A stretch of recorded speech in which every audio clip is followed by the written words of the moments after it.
Herkese merhabalar, kanalıma hoş geldiniz. Eğer makinenizden kötü kokular geliyorsa ve çamaşırlarınız güzel kokmuyorsa mutlaka bu yöntemi deneyin.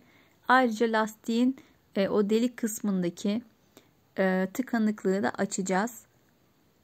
Hem makinenin içi pırıl pırıl olacak hem de camını tertemiz yapacağız. Hemen tarife geçmek istiyorum. Öncelikle bir tane limona ihtiyacım var. Bir tane limonu ortadan ikiye kestim. Limonların üzerine diş macunu sıkıyorum. Markası hiç fark etmez. En ucuz diş macunu markası hangisi ise onu kullanabilirsiniz.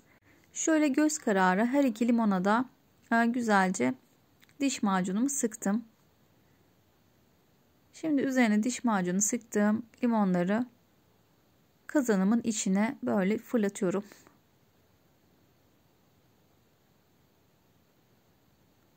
Şimdi makineyi çalıştırmadan önce bu lastik kısmını da güzel bir şekilde temizlemek istiyorum. Bunun için 1 yemek kaşığı karbonat yeterli. Karbonatı o delik kısmın tam önüne gelecek şekilde döküyorum. Ben biraz etrafa saçmış olabilirim. Fark etmez. Şöyle kenarlarına yaydım birazcık.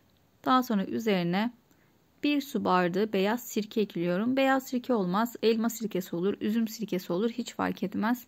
Her türlü sirkeyi kullanabilirsiniz. Gördüğünüz gibi delikteki tıkanıklık varsa onu da güzel bir şekilde açtık.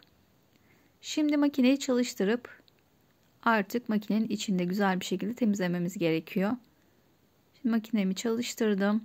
Kısa programda 40 dakika ve 40 dereceye makinemi ayarladım. Şimdi makinem çalışmaya başladı. Biraz çalışırken şöyle çekmek istedim. Gerçekten çok güzel temizliyor. Makinenizin kapağını her açtığınızda o fresh koku hem çamaşırlarınızı hem de sizi mutlu edecektir. Diş macunu kötü kokuları alırken limon da çok güzel bir parlaklık veriyor.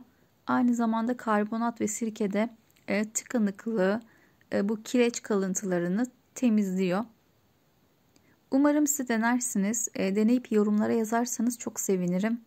Diş macunu köpürdüğü için gördüğünüz gibi kazanın içi köpük oldu. Şimdi makinem arkadaşlar artık bitti. Hemen size içini göstermek istiyorum.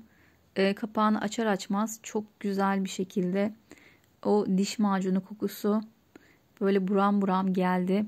Hemen limonlarımı da çıkarıyorum. Ben kullanılmamış limon tercih ettim. Eğer kullanılmış, sıkılmış limonlarınız varsa onları da değerlendirmek için kullanabilirsiniz arkadaşlar. Şöyle son hali de bu şekilde gördüğünüz gibi tertemiz, kazanımın içi mis gibi kokuyor ve çok güzel bir şekilde parlamış. Böyle elmas gibi, zaten elmas kazan bu kazanın yani adı. Şöyle kapağı da tertemiz olmuş. Umarım video hoşunuza gitmiştir. Bay bay.